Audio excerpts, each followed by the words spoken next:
beautiful. That's a good karaoke song, too. Right?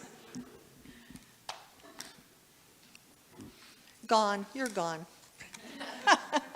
So, good morning again. I have a masterful job to do here today because this is our last day to cover the 4 agreements, and you've only heard 2 of them, which means we have to cover 2 agreements in 20 minutes.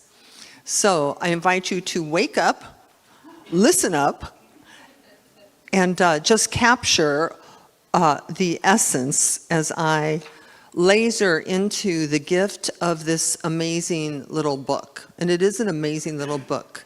You know, some books are a little woo-woo, and some books are a little heavy and deep, and some books you have to read 4 times, you know, kind of like Ernest Holmes. But this book is practical, powerful, and useful as you navigate your journey. And I see lots of heads out there going, yep, that kind of describes it. So for those of you who are not familiar with the 4 agreements, they are be impeccable with your word, which was covered already. This is, I love the bottom line of that, which is before you open your mouth, is it true, is it kind, and is it necessary? That will lead you into more loving and compassionate conversations. Don't take anything personally. It's really pretty straightforward. It's like nothing anyone does or says has anything to do with you. Don't take life personally. And you learned the trick last week was if somebody comes up to you and says, well, I just don't really like you very much. And you say, in your mind, you say, well, this isn't about me. And then out loud you say, well, tell me more. Tell me more. Tell me more about what you don't like about me, right? Or tell me more about what you hate about this day. So it's not personal. So the third one is don't make assumptions. And the fourth one, which we'll also cover today, is always do your best. Now, don't make assumptions is also pretty powerful because that's what we do all the time. How many of you, I know there's a lot of you, so you can't hide here. How many of you have this idea, because I walk by you and don't say hello or appear not to see you, make up a story about that? I don't like you, or I'm mad at you, or I'm being cranky. Or how many times, you send somebody an email and they don't respond to you, and within an hour it's like, oh, well, clearly they're upset. All of this Ruiz would call making assumptions. So we create unnecessary suffering when we make adjustments because we don't actually know anything. We're making up stories that we don't like. We're making up stories that cause us stress. And as meaning-making machines, you can make up any story you like. So my bottom line is make up one you like.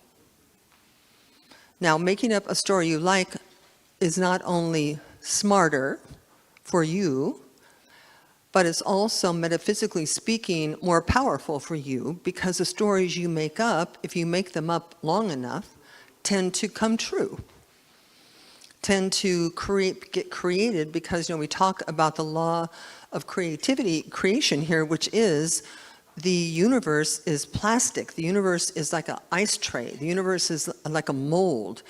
And it is waiting for your instructions to make whatever it is you say to make. So when you make up stories, you're giving instructions. So unless somebody tells you what they mean, or unless you've researched, or unless you've checked it out for yourself, you are making an assumption. You actually don't know the facts. And we live most of our lives that way. Do you understand what he's saying here? Assumptions become beliefs. Assumptions become beliefs if they're assumed for long enough without your clearing up for yourself what's true, what's not true, what's real, and what's not real. And what happens to our beliefs? They begin to impact our environment. They begin to impact your actual experience of living. They impact your money, they impact your health, they impact your friendships, they impact your relationships. So we want to make sure that the beliefs that we're holding so true and acting out of so loyally are real. In fact, Ernest Holmes, he used to say, our only purpose here is not for me to tell you anything, but for you to decide for yourself, to think for yourself, and to decide which beliefs you have, perhaps why you have them, and then to choose if they still serve you or not, or if you need to throw them out and get some new ones. Our beliefs become the lens through which we see the world we live in. God bless you. And the lens through which you see is the lens pouring water into this ice tray, which is actually going to become your real life experiences. That is the law of attraction.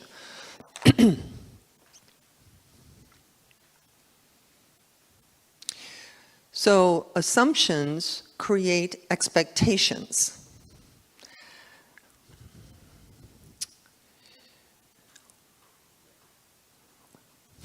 Yep.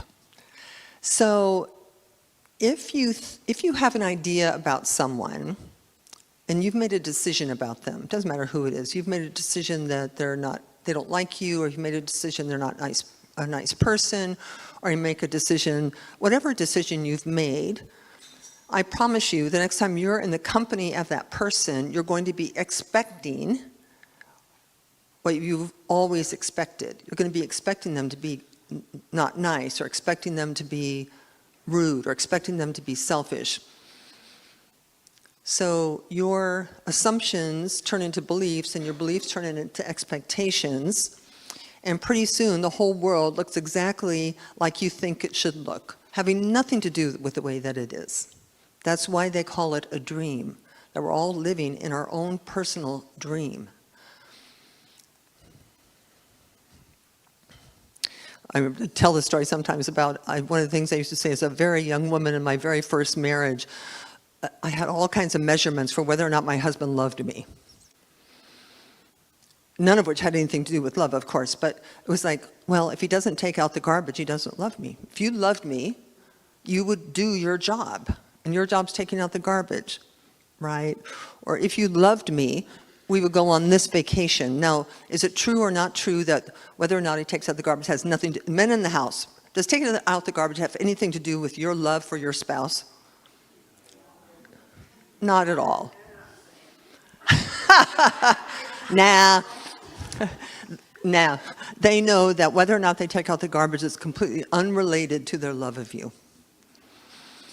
So, but the point being is that what we expect, it's a vicious circle, really. You have your expectation, you act in life as if it's true, you will see what you want to see. The world is to you what you want to see, not what is. So you're going to see your expectations and your beliefs and your assumptions act out, and then use them acting out as a justification that you are right about that person. Because that person is going to act, that person is going to seem to act as if how you want or expect them to act. So if you want the things around you to change, who has to change? You do. Damn. It is so annoying. I totally agree. It is annoying. But I encourage you to take the step, because if there's people or situations in your life you don't like, I don't know that anything will change until you do. I have a friend I'm coaching now who she's been wanting to leave her job for, I would say, easily 2.5 years. And she's right in the middle now of every 2x4 the universe can give her to get out of that job. And I keep having to remind her, you know, I'll make up a name. Sue, you've been wanting out of this job for 2 years. I know, but I say no, just say yes and go.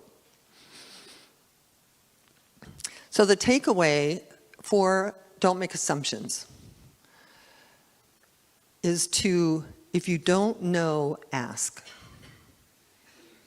Right? If you don't know the answer, if you don't make up a story, if I would love some real life examples here to be in a forum, but if you don't know, ask. If you don't know the answer, ask. If you are confused, ask. If you're wondering what they meant, ask. If you're wondering what I meant, ask. And if you need something, just say you need it. Now, what kind of person would you need to be to ask, and to say? What kind of person would you need to be? Confident. I love that word, confident. You would need to be comfortable in your own skin. You would need to be unafraid of your fellows. You would need to be bold and brave and authentic. Because if you can ask, what do you mean? What do you mean by that? This is what I heard. Please tell me what you meant. Now, will sometimes you not like what you hear? Maybe, but it's better than creating suffering, making up a story that isn't true. If my garage has an inch of water in it, and I go upstairs and I talk to my roommate or something, and I say, we have leaking water in the basement. That is true. Why is it true? Because I saw it. There's leaky water in the basement. So that isn't an assumption, it's a real thing, and to take action on it makes perfect sense. To say, I'm not doing very good examples here. They're a little boring, even to me. But if I say to you, I think your sister's really mad at you, and you say, why do you say this? I don't know, I saw the way she looked at you today. Pure assumption, no facts, no history, no reality check. And if that person says, oh, my sister's mad at me, then she's going to start acting that way. So, assumptions, if you don't know, ask. If you're confused, ask. If you're wondering what they really meant, ask. And if you need something, just say what you need. That's it on making assumptions. Anything else? 10 minutes or less. All right. Actually, agreement number 4. Agreement number 4, I actually is one of my favorites because it's very relatable to me. And it's always do your best. It sounds simple. He says doing your best does not mean being perfect. Those are all my ones out there on the Enneagram. Doing your best does not mean working harder than everyone else. And it doesn't mean pushing yourself until you're exhausted. Most importantly, doing your best means giving the best you are capable of this moment and letting it be enough. Ruiz would say, your best is going to change every day. Some days you have a good night's sleep, sometimes not so much. You may be moving through something in your life, a situation that is giving you energy fluctuations. You may feel sad. You may be incredibly excited. And depending on the day and depending on where you are, your best will shift. Can you see that? Now, we've been trained to do our best, right? Parents, always do your best. Bring your best foot forward. But that can lead us into a kind of self-judgment about I didn't do very well today. I went to a conference decades ago where there was a Jewish rabbi talking, and his topic was about being able to lay your head down at night knowing that you did enough and are enough. In contrast to putting your head down at night, running the whole list of things you did not get done that day, or the things you forgot, or the things you're worried about. It's a concept of I am enough. So life doesn't ask us to be perfect. Life asks us to participate, to do your best with what you've got and with where you are, to show up, to engage, to grow, to live, and to give what you have to give. Our best is also not about comparison. It's not me doing what you do, or you doing what I do, because we had different nights' sleep last night. You know, I'm packing to move and you're going on vacation, right? You just fell in love and I just, lost some money. So our best is personal, and whatever it is perfect. The question is not, am I doing as well as they are? The question is, I'm giving what I'm capable of giving today. Now, I remember, I'm going to just tell a little bit of my own story about, I've always been this kind of active, get more done than anyone else on the whole planet. Hello? Hello?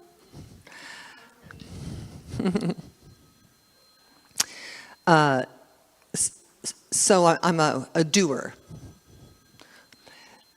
And I remember, sorry, we're going to wait. Hello?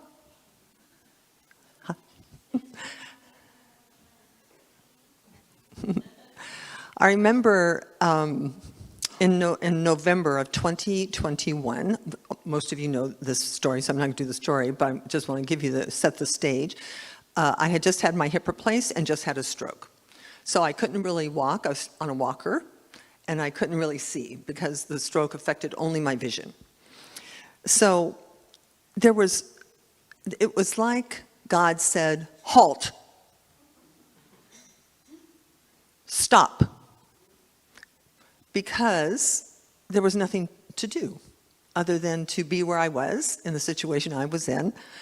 So I developed during that time a very fun thing, and I still do it to this day, where one of my main accomplishments of any given day for at least a month was to get outside with my walker and walk around the block. Right? And fortunately, it was in November, so it wasn't like today. And at the end of that, I would have to go back and rest for hours and hours.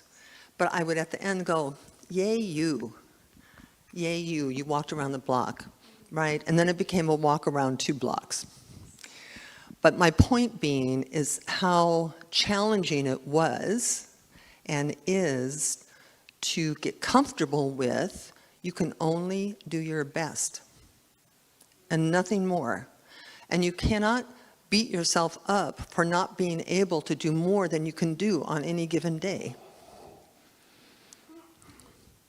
So, one of the ways of doing your best, always doing your best, is one of the gifts of always doing your best is not having regret.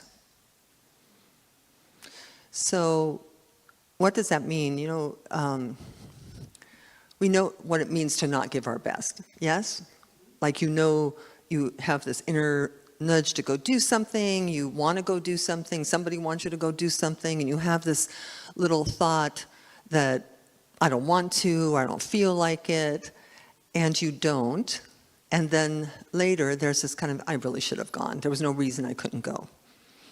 So as an awakened being, as a conscious being, I think we're asked always to be in dialogue with ourselves. What's mine to do? Because remember, we're not here to take. We're not here to absorb from the world everything it can give us, being upset when it doesn't give us what we want. We're here to give of our time, treasure, and talent. We're here to fulfill a purpose of making a difference in each other's lives. We're here to give and take, and give and receive love. So always doing your best, combined with all these agreements, simply means you being you authentically. authentically you, not people pleasing, not doing what you don't want to do, not doing what you do want to do, not trying to make sure you keep all the pieces out here happy and satisfied. It's to be here, loving, kind, relevant, compassionate, asking questions, and saying what you need. So if you always do your best, you don't have regret. We don't control, he says, we don't control outcomes. We do control our participation and our intentions. Doing your best means being present in the moment, real time. It isn't about productivity.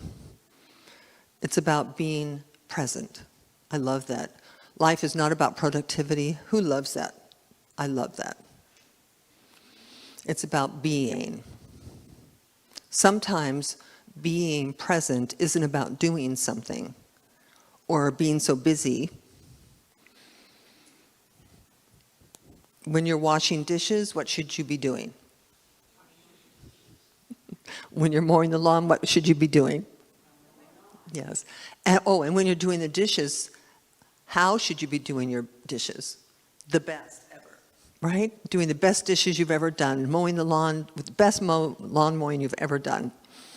Be where you are, present, always doing your best. I love this. I should have saved my story for this one. What if doing your best means rest? What if doing your best means rest? Then rest, says the angel in the room. By all means, just rest. So sometimes doing your best means working very hard. It does. Sometimes doing your best means working hard. Sometimes doing your best means resting. Sometimes your best means saying yes, and sometimes doing your best means saying no. But nobody can know that but you. Sometimes today is not the day to take the next step. Sometimes the day is to contemplate or to, mull over or to meditate. Ooh, that's a good one. We don't honor ourselves by constantly pushing our capacity.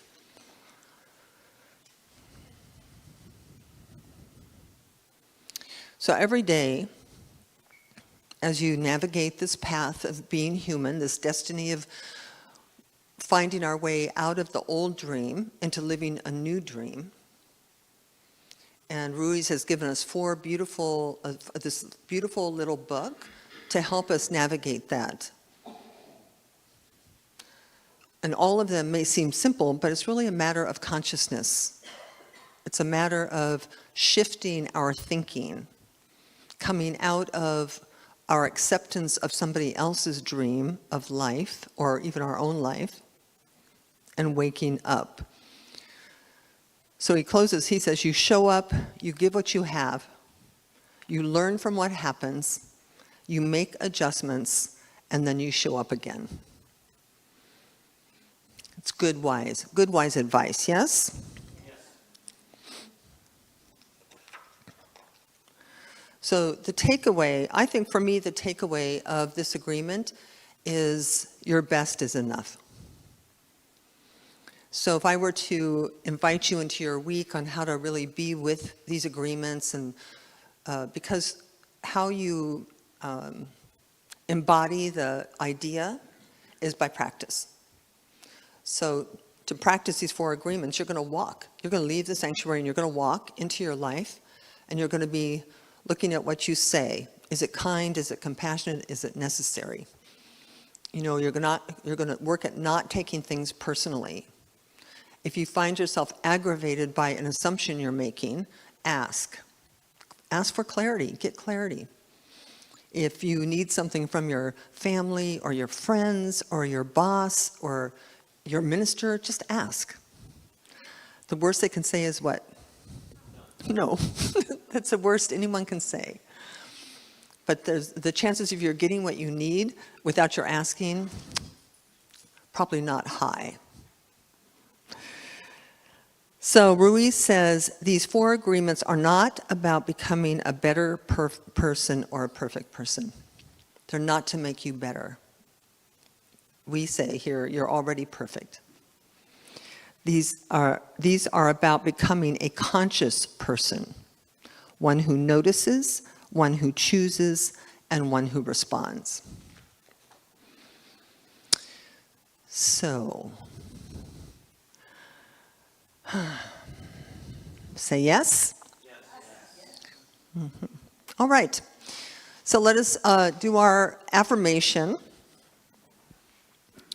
I think we have 3 more copies of this little book. It deserves a lot more time than we've given it. And next year, if we cover this territory again, I think we'll do a workshop because it could really use some unpacking. But still the nuggets. We have nuggets. So I'm going to read it first, and then you're going to read it following me as loud and enthusiastically as you can. So it goes. I sow seeds of wisdom by speaking with integrity. No. I'm going to read it through first. I'm sorry, I did pause. That was my fault. I paused. Okay, here I go. I sow seeds of wisdom by speaking with integrity, choosing not to take things personally, releasing assumptions, and always doing my best. As I practice these sacred agreements, I awaken to greater peace, authentic freedom, loving relationships, and the joyful expression of my divine nature. Your turn.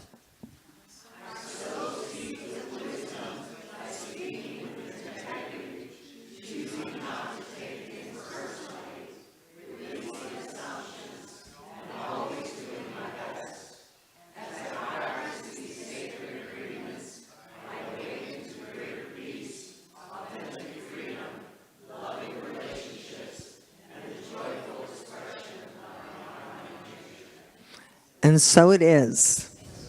Beautiful.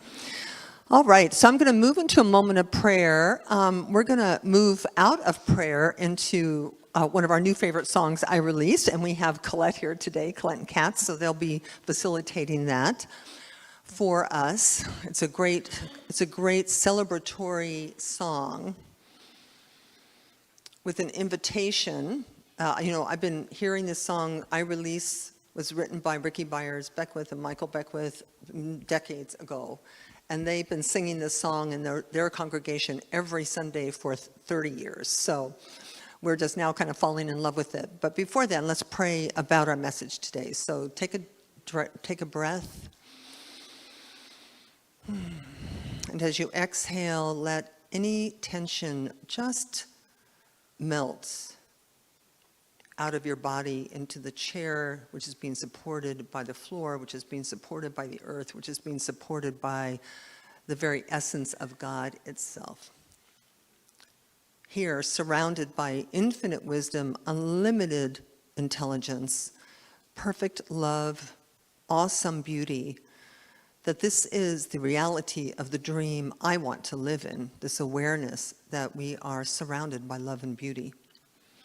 And we are supported and maintained and sustained and guided and guarded and carried on our journey in these human bodies as divine beings. We are not alone. We are not here alone. And so it is from that place of oneness and from that place of unity and knowing that there is no spot where God is not, I know it's right where you are. No matter what you think, no matter what your mother thinks, no matter what I think, we are divine, whole, perfect, and complete, regardless of the dirt and grit of this human journey thus far.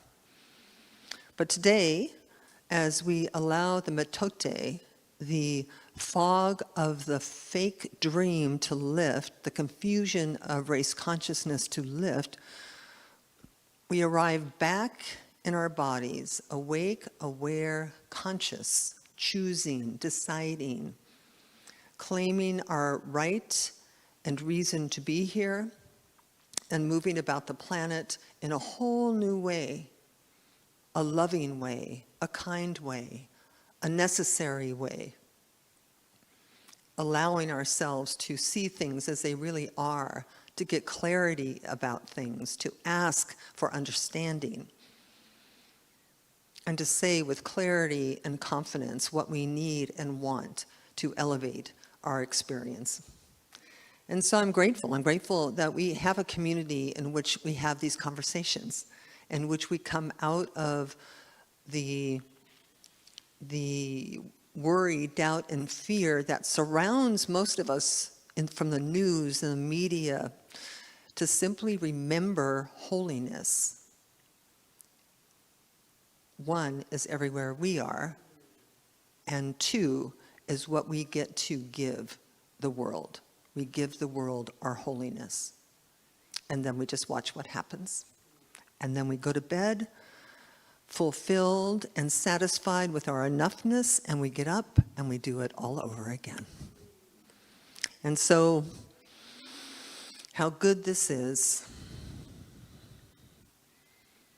to just simply accept these words as words of truth and faith, allow them to take place find a place in our hearts, and allowing the universe in its glory and intelligence to make manifest the words that have been spoken. And so we leave here expecting and accepting the fulfillment of the prayer, and we do it together by saying, "And so it is, Amen."